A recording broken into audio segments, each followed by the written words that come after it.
Across the world, democracy is increasingly becoming the most acceptable form of government. However, in recent times, this form of government is being suffocated as it is being threatened by coups and toppling of governments in a number of countries in the West African sub-region.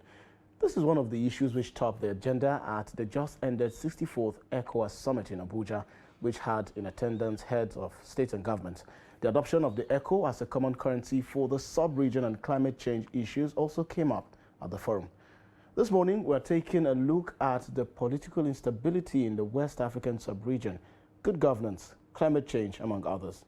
And to give a deeper insight into these issues is our guest, Ambassador Haruna Ali Warkani. Ambassador Warkani is retired, and he's a retired diplomat with the ECOWAS Commission in Abuja, and is also a deputy country chair of the United Nations Economic and Social Council. He's also a strategy and also security administration expert and cybersecurity practitioner and a diplomatic and international affairs analyst. Welcome, Ambassador. So you wear a lot of caps, which makes it easier for me to ask you all of the questions. So perhaps I shouldn't wrap all of them in one. However, the issue of Niger, the issue of security, and most importantly, the standby force topped the conversation at ECOWAS. So first of all, let's get your assessment of that event. Well, the 64th Extraordinary Summit became necessary, obviously, as a result of the various developments within the sub-region. And these developments are fundamental to the existence of the sub-region and ECOWAS as an institution or community body. And you could see that these issues became very pertinent on the agenda because you can't avoid them. Good governance is on the slide down, and citizens are yearning for the dividends of democracy. There is a chasm. Politicians will tell you they are providing dividends of democracy. Citizens are saying, we are not seeing the dividends of this democracy, and even questioning whether democracy truly is relevant anymore. Whereas democracy should be better, but practically it has shown that democracy is simply not working. And so there is a problem that the leaders need to sit down and fix. Good. So, Ambassador, sorry to interject. So, how do you now reconcile the rejection of the military toppling government and its acceptance by citizens of these countries who unfortunately had their governments toppled? Because it's looking like, at the end of the day, it's just the head of governments of the ECOWAS and the international community by extension who are complaining about the impact of this military junta has taken over. Whereas we see the citizens celebrating, as in the case of Niger, Mali, Burkina Faso, and the likes. Sure. It has become obvious that, just like we said, democracy is not paying its dividends to those who should own it. Democracy is not a leadership thing. Democracy is a people thing. And the people are saying, we are not seeing anything. And truly, if you go around the sub-region and ask a simple question, what infrastructural development have we seen in all these years of democracy from those years of military rule? It is amazing that if you take country by country, infrastructural development that were witnessed to have created roads, dams, bridges, electricity, etc., were all done by the military. So civilians have come and they have, unfortunately, taken care of themselves and forgotten about the people who were supposed to have elected them. Supposed, yes. Because country after country, the complaint had been there were never good elections. And so, if there were no elections and yet people got into power, question is, what is the vehicle that took these people into that power? It means they were arrogating power to themselves, nominating or anointing themselves.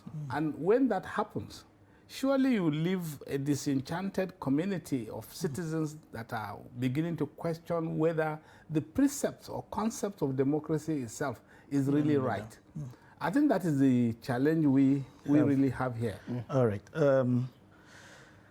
We listened to quite a number of submissions at that session, and some of them bear, I mean, the concern are still there about what has happened in Niger, Burkina Faso, still spreading. The last time you were here, we were asking the question, who next? I think there had been 2 next attempts that did not succeed, but clearly showed that people are thinking in that direction, and there were resolutions to send standby forces to some of these countries. Sierra Leone particularly, it's one that comes to mind. It has been a fragile democracy since the 90s after the crisis in that country. What seemed to, from your time, what seemed to be the problem with Sierra Leone essentially? We have seen a bit of stability in Liberia, as compared to Sierra Leone. Why does it appear that Sierra Leone is always on the edge, just waiting for something to happen? Well, after the ECOWAS interventions and restoration of democracy into Sierra Leone and Liberia, you were left with a country that is, one can say, comatose economically. And rebuilding such economies cannot be easy. However, the composition of these countries in the first place, I think, are fundamental to some of these difficulties that we're witnessing. The fact that most African countries have not been able to really build nations, I think that is the main problem, because you go and you find people still divided along regional, tribal, religious lines. These chasms tend to be opening rather than healing. Politics or democracy should essentially be like a knitting, thread and needle to knit these countries into one. But unfortunately, minus the military, the civilian administrations have not been able to actually bring people together. Rather, they have divided people together, because that is the same thing they use into getting into office. It is our own meaning, our own small portion. And so they use this to promote themselves as individuals in their effort to get to the top. Now, this has manifested in various situations. So you can see in Sierra Leone, the divisions are clear. And the contestation, therefore, for power will remain for some time to come, because now the 2 attempts of toppling the government that has just been sworn in, wondering, why should that be so? Immediately the results of the elections were announced. We are privy to the fact that the election was not wholesome.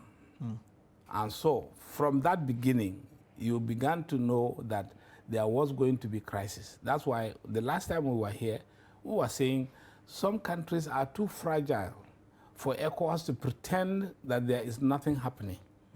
And it is better to intervene proactively than to wait for a coup and come after sanctions, suspensions, and this and that and that. That will produce also counter results. This is what is happening. So if we expect Sierra Leone, for instance, to be very stable, I think that might be wishful thinking. The economy is not too good. People are not happy. Citizens are truly suffering. And so the indices for good governance, stability, and economic progress are missing. Now, essentially, an organization like ECOWAS should sincerely be interested more in some of these indices than simply waiting for some of these things to happen, and then you begin to come in, you want to intervene, you want to do this. No. Certainly. Is it a question of trade-offs? In this international mediation and diplomacy, where exactly do you mark the line Is it just with ensuring that there is a democratic government? Would a sitting government take it kindly if you begin to tell a sitting president, what to do? Our research suggests that ABC and XYZ are not good, and if you do not take care of these indices, they just may not all go well for the... How do you manage those kind of interventions such that it will not be viewed as some kind of control from the outside? Well, sincerely, I would say there's an old approach or traditional approach to some of this is the normal democratic or diplomatic norms. You are not expected to tell somebody too much truth for good relationship to be maintained. But we are in a very different scenario, and we have got to tell ourselves the truth. Otherwise, that will cost us so many other things. This is what is happening. ECOWAS, in its, let's say, summit meetings, ordinarily, they should be telling themselves a little more truth about situations in these countries. After all, you have peer review mechanisms. You have ways of gathering data. ECOWAS has a unit which is called early monitoring. Now, early monitoring is supposed to be like a feed to the Commission to say, look, this country is here. This country might be here down. We need to do some proactive steps to avoid certain situations. And with that data, which is usually empirical because it is gathered from the source, there should be some proactive actions. Unfortunately, it seems these proactive actions are not taken. You wait until the damage is done, and then you want to send in standby force.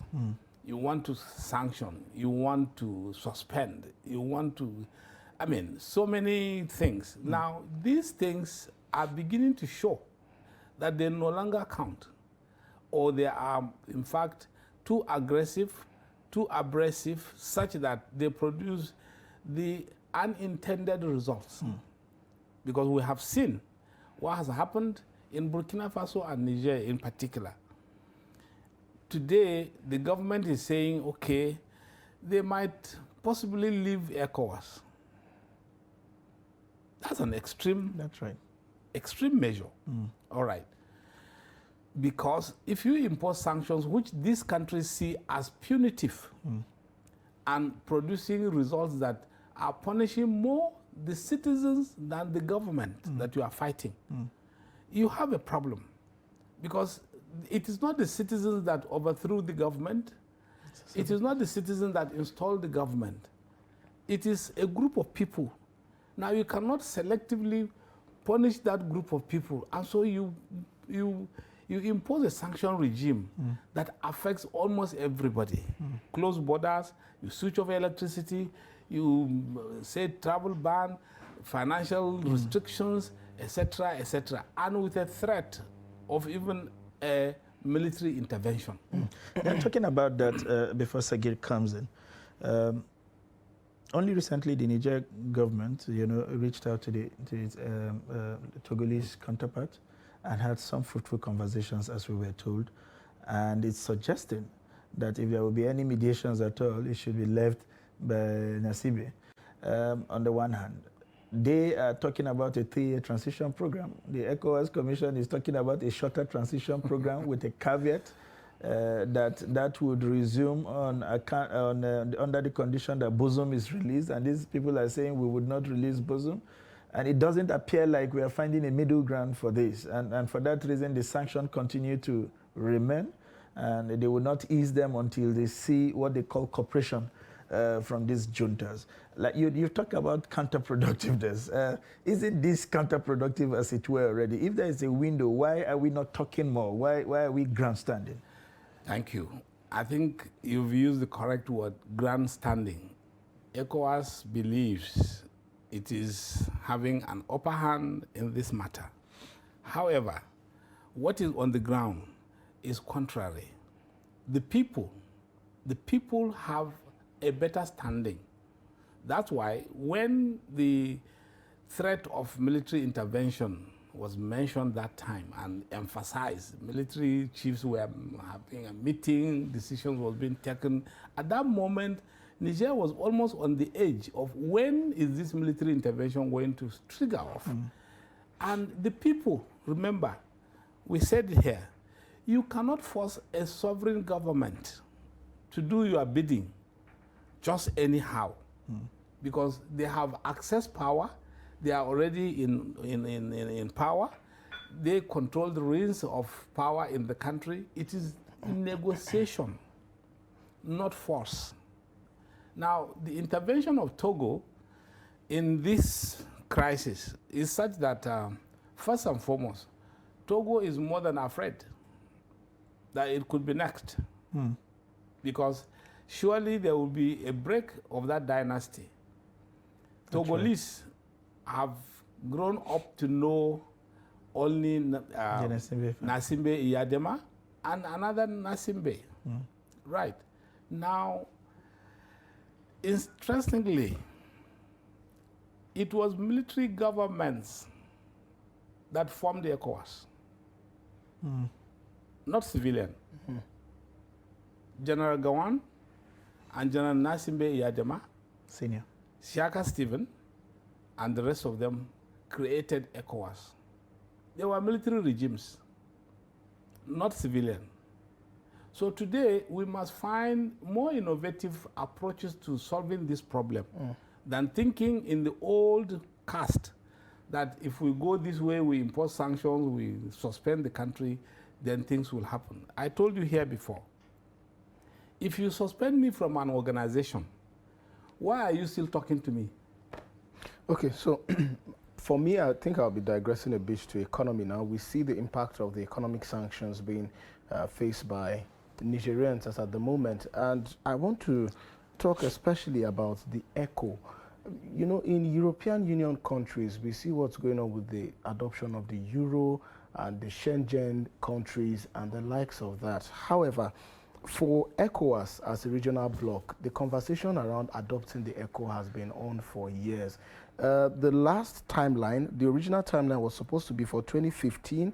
Between 2015 and 2019, there was expected convergence criteria to be met by member states, which includes, of course, both micro and also macro economic criteria, with expected launch of the ECO in 2020. Unfortunately, that timeline was revised to an expected launch in 2027. Now, Ambassador, in your opinion, what do you think? First of all, do you think this is feasible? And secondly, what do you think are some of these challenges that are preventing the adoption of ECO? Because I believe with, for example, ECO and bringing in of the AFTA, we should be expecting some form of improvement in trans-border trade and even trans-regional trade in Africa and the ECOWAS sub-region.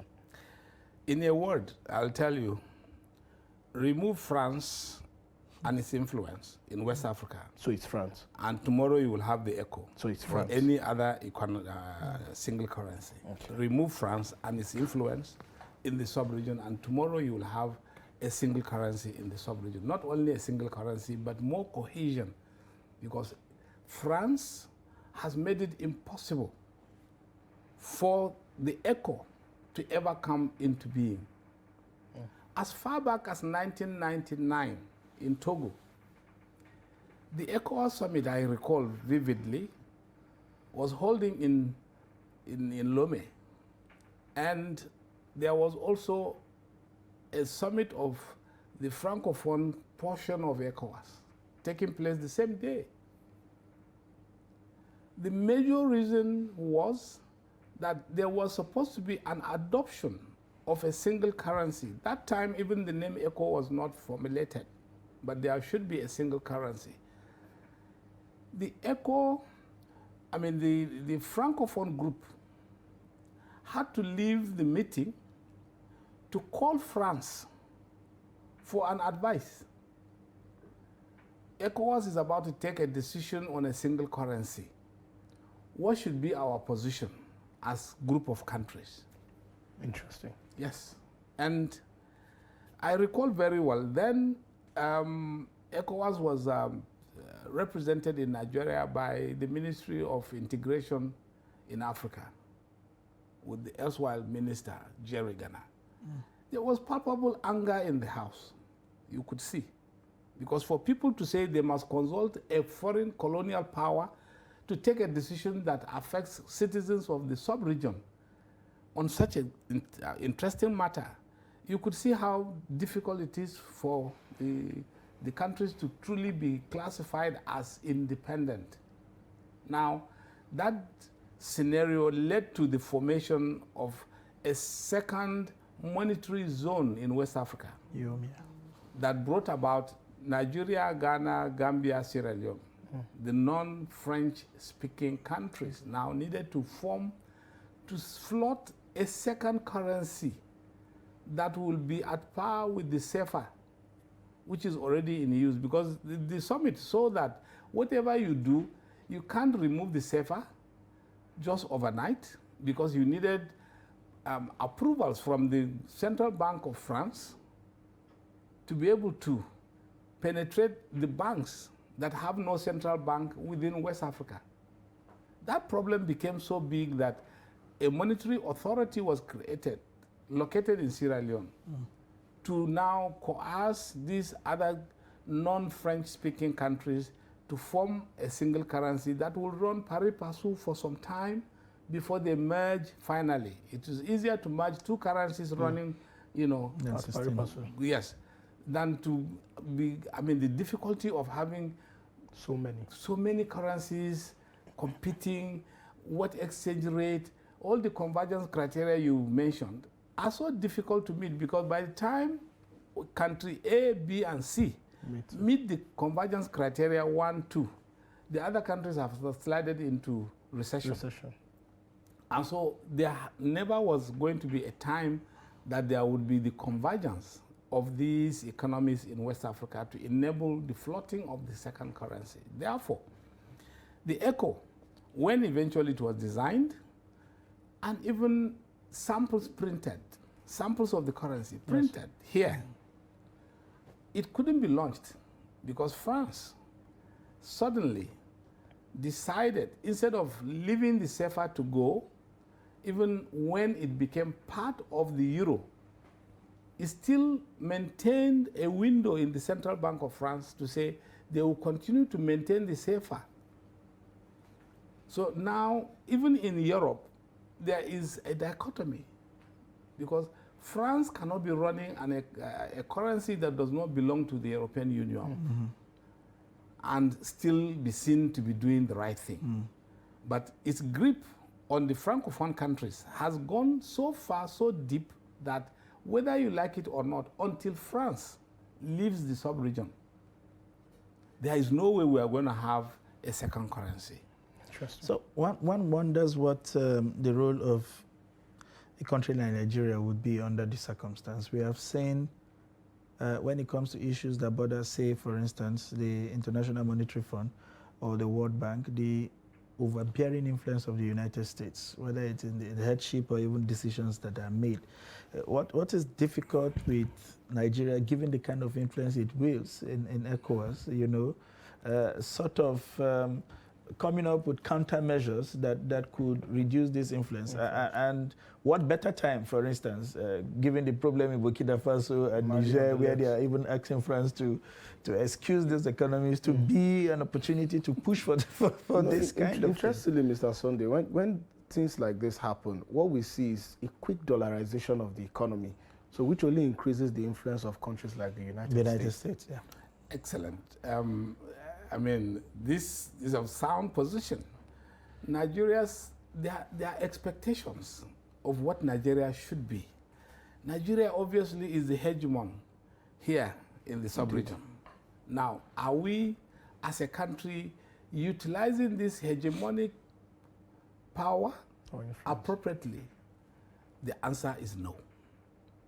Whereas ECOWAS is funded over 60% by Nigeria. Nigeria is not exerting the influence that is commensurate with 60% of its contribution. It is not. So we have said casually before that to us as Nigerians, for instance, in ECOWAS, we are literally like orphans. Nigeria pumps the money and forgets whatsoever. Nothing happens. Otherwise, yes, France regards Nigeria as a neighbor you cannot avoid. That's the official position in France's foreign policy.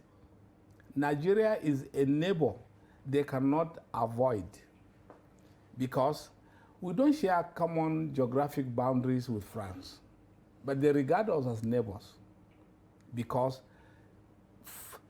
all the neighboring countries are francophone. Benin, Niger, Togo, Chad, Cameroon.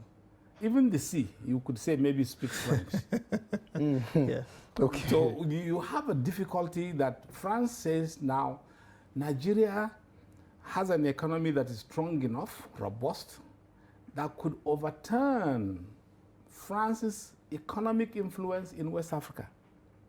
So there have been apprehensions long before now, and France has been acting on this apprehension without let and hindrance. Nigeria has never taken note of this to say, hey, let us do it better. France, at a point in time, has more investments in Nigeria than the former colonial master Britain. Absolutely. In this country. SEOA, Total, Bouygues, just name it. The companies that are French companies in Nigeria are more than British. And it's deliberate. It's deliberate. Even when France established Peugeot Automobile Nigeria in Kaduna here, they were telling citizens of the Francophone countries not to buy the Peugeot made in Nigeria. You can imagine that kind of a thing. So the French influence in West Africa needs to be addressed. And it is Nigeria that should actually stand up and address this, put it to an end, because you cannot say Francophone countries in West Africa are actually independent if for simple economic decisions they still have to call France for clearance or direction. Then we don't have countries yet. Côte d'Ivoire is still paying rent on its state house in Abidjan to France. How will that be? Why should it be? When you have a country like Nigeria that can, I mean, how many state houses can we build for Abidjan, for instance? To say, okay, is that the case? Yes. Abandon this state house. We will build a brand new state house for you that you don't have to pay a single dime. That's the kind of foreign policy we should be pursuing. Nigeria, unfortunately, I think lost the grip on its foreign policy some years back. During the Obasanjo years, you could see that Nigeria had a proactive foreign policy and practice. Nigeria was heard, Nigeria was seen, that yes, here is a country with a clear move of what it should be. Without Nigeria, Zimbabwe, Malawi, Zambia, Botswana, etc., South Africa will never have gotten independence. Ambassador, in time past, Indonesia, Malaysia, China, India, and I dare say Saudi Arabia were the countries that were compared to Nigeria in terms of economic growth. But now today in 2023, we cannot say that such comparisons can be made. I guess the question here is, where and how did Nigeria get it wrong? Right. We got it wrong around 95. We, contrary to sound economic advice, we adopted structural adjustment program and its conditionalities. That is where Nigeria ended. If we were to go back and compare Nigeria before 1985 and what is today, you will clearly see a difference, because the adoption of the structural adjustment program and its conditionalities particularly meant that support for agriculture must stop. Those were the conditionalities. No support for agriculture. Devaluation. It is unimaginable that a country could be forced to devalue its currency by 300% overnight, except here. And that was what happened.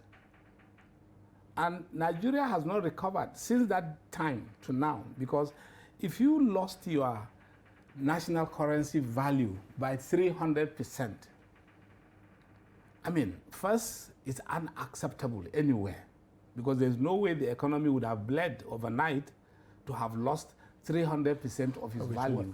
Suddenly you woke up, the naira was nothing. You remember those days when people were buying a Peugeot 504 car for 4,000 naira, 4,800 naira. Mercedes 200 boot, 200 flat boot that we call it, 8,000 naira. Suddenly, overnight, these prices skyrocketed and what have you. Nigeria had commodity trading boards that were buying cotton, groundnut, coconut, cocoa, palm oil, etc., on behalf of government, ready for export. These were the conditionalities. Structural adjustment insisted that government must stop. Dismantle. And government accepted. Now, the thing is, structural adjustment was imposed by the CIA.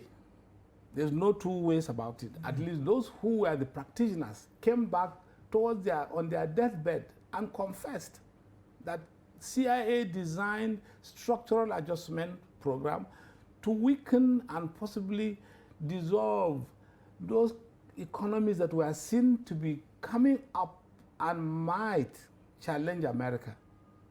And so we fell prey to that, because the Aluko Commission, Professor Aluko Commission, that the president then, Babangida, appointed to study whether we should take the structural adjustment program or not, advised that we should not have anything to do with it.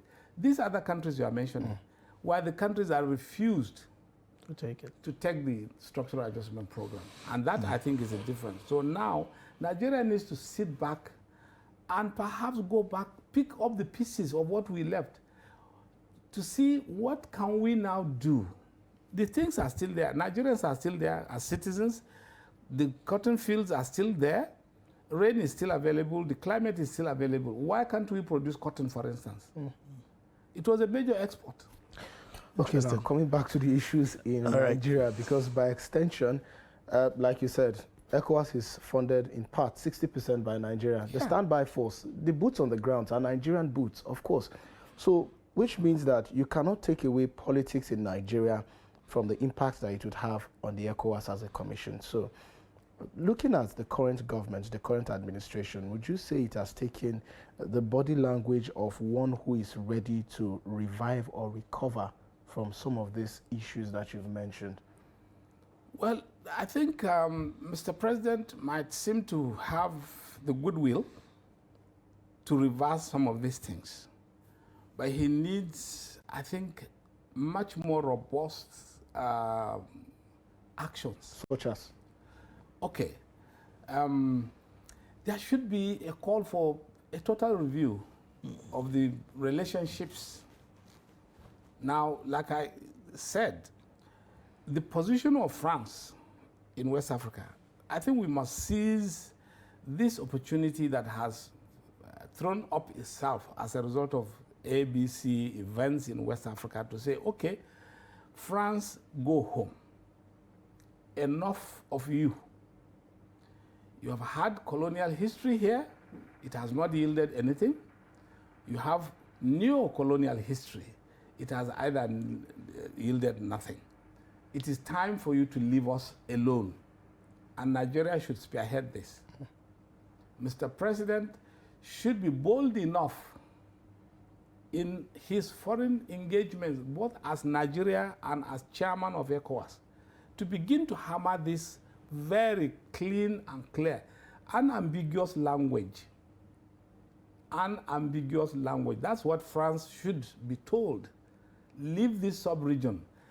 When France says she was intervening in Mali for security reasons, you have military bases dotted all over the place. Yet, coups are occurring, insurgency attacks are occurring. Then you begin to ask the question, what is the use of the military base and your presence here? which means clearly minus their safeguarding their uranium mines and some other investments, there's nothing, which means it is not for we, Africans, it is for them to protect their economic interests and investments in Africa. Therefore, Nigeria has an opportunity. If we were to forcefully now say, look, there has to be a change. Let us replace France with a Nigerian mantra in West Africa. We have the capacity. We have the means. It is the will to do so that is lacking. And believe you me, the West African people hold Nigeria in very high esteem. But we are unable to translate that esteem into practice. When the war in Sierra Leone and Liberia was on,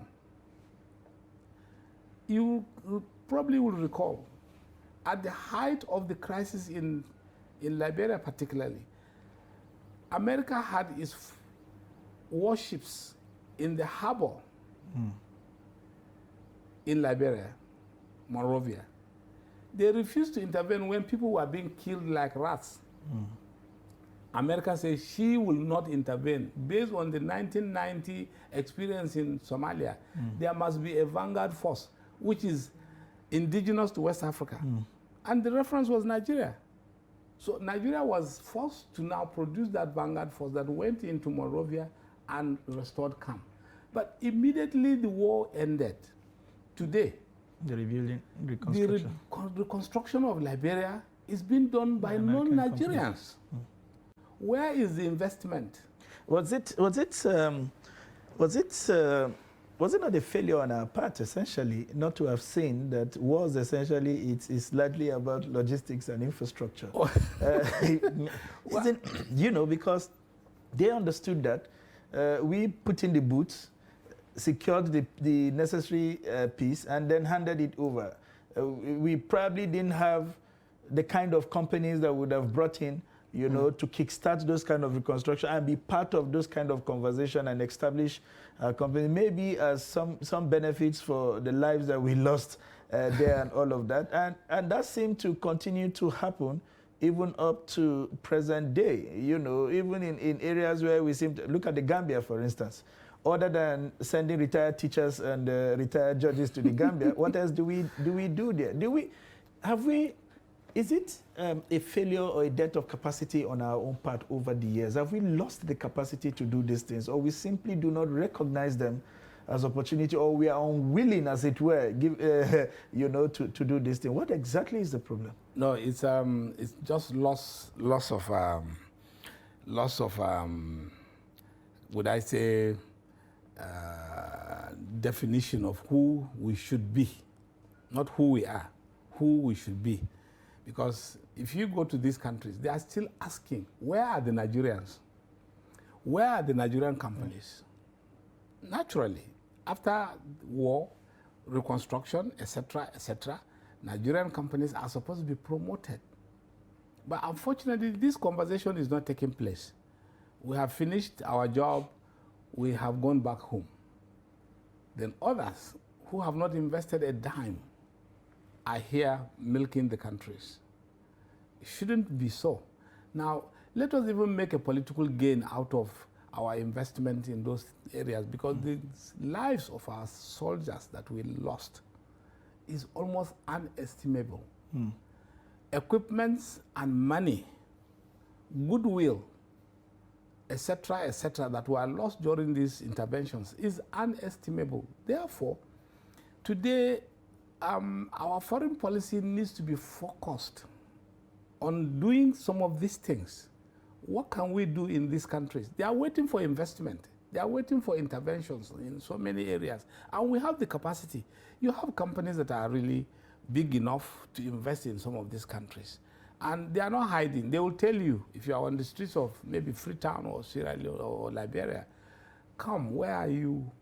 Where are your countrymen and women not investing here? They will tell you. You still remain our big brother, because the bandits almost overran these countries, minus the intervention of Nigeria in those days. So we have an opportunity within the sub-region, and that's why I was saying the political will now to change gear and do things differently is what we really, really need. France needs to be told that the era of colonialism is over, including neo-colonialism. The era is over. Therefore, she should leave this sub-region quietly, go home and do whatever. Let Nigeria take over, because you cannot also have a vacuum, which means we also, sincerely, need to do some rejigging of ourselves within the country. Indeed. Because the national economy, first and foremost, needs to be fixed. Absolutely. Yes. The national economy to mention that how do you lead when you seem to be hemorrhaging from every front? Very good. So we need to fix our national economy such that it should be robust enough to be able to move forward. The Naira, for instance, would have been a substitute currency in West Africa, assuming we are able to manage it very well. All those macroeconomic indices for the convergence criteria, all we need to do is, some of these economies of these countries are not more than a local government here. A country with 5 million people is not more than a local government here. So why would Nigeria not take a bold step to say, look, time has come, we want to do it this way or that way? If you were to be in Balogun, in Lagos, you will see trucks leaving for Accra, Abidjan, Sierra Leone with goods manufactured in Nigeria. Is government actually even aware? Is government aware that things like this are happening? The intra-trade, nobody seems to be interested in what is going on. Citizens are on their own eking out a living by trading among themselves, but the government is not doing what it's supposed to do. I recall General Abacha, when he was chairman of ECOWAS, at one of the summit meetings here in Abuja, the member countries, heads of states, accused Nigeria of too many checkpoints from Seme to Lagos, the worst in the sub-region. Abacha could not believe it. He was like, is that true? And when he found out that that was true, Buba Marwa then was the governor. He directed that day that all checkpoints be dismantled. And not only the checkpoints were dismantled, they were actually set ablaze, one by one, to make sure there was a free movement of people and goods from Seme into Lagos and vice versa. Now, few years after, everything collapsed. These are things that Nigeria needs to fix. You can't have a country, a modern economy running when security agencies have constituted themselves into a menace for everyone. Nigeria should be able to be a big brother truly as a concept and practice, and suck the sub-region's economy into our own. The sub-region's aggregate economy is like half of what Nigeria is. So if we bring in half and make sure we are dominant in the sub-region by deliberate actions, that's what the president, Mr. President, needs to do. Deliberate actions. Don't leave it to non-state actors, which is what is happening now. The government is not interested. The government is aloof as to what is going on. How much trade are we recording? What are the impacts of this trade on our own economy? What else can we leverage in these countries?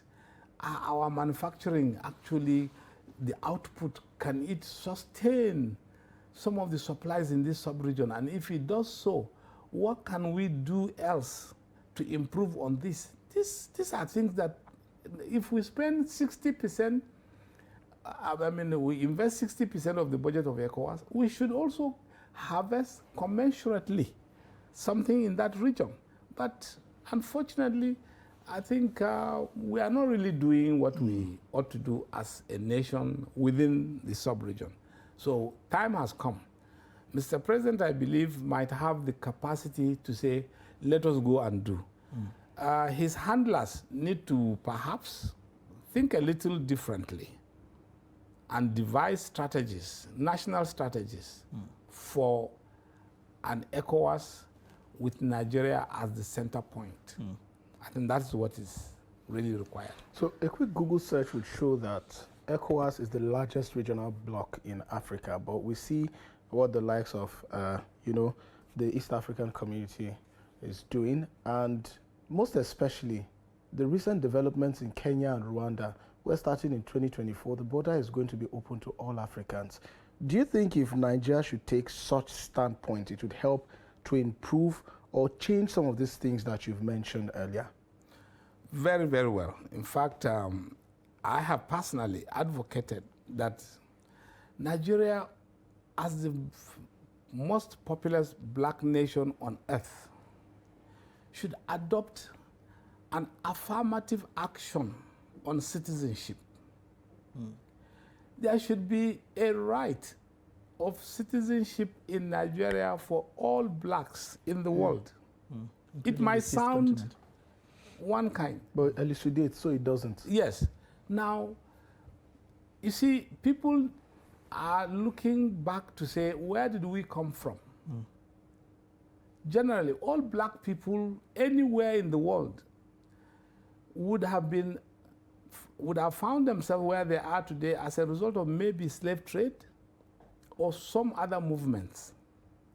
Slave trade, don't forget, occurred across the Atlantic Ocean and towards the Arabian Peninsula, almost pari passu, and therefore has dispersed Africans almost everywhere. Now, were Nigeria to adopt a policy to say, okay, yes, it might seem to be racist, but let it be so, as long as serves our purpose. If you are a black person, consider Nigeria as your home, and we welcome you. People will always come in with a talent. It is left for the economy to actually engineer this talent for economic growth. Why will America pay money to bring in 155,000 people across the world every year through its visa policy? Canada is almost at feverish levels trying to buy people. Buy people. Please come. Our borders are open. Some European countries who, like the few that came out of Yugoslavia, have suddenly found that they are too small to make a meaning on the global scene. Now, they are trying to inflate their economies by bringing in people. It is talents that come. Criminality may come along with it, but if you have good, sound judicial systems and whatever to take care of everybody, I mean, people will come, they will find a way to make a living, they will add to your economy and the rest of them. Now, countries like Rwanda and Kenya, who will tell you, okay, they want even a visa-free movement. They took that decision. Very bold decision. Very. These are decisions Nigeria should have taken.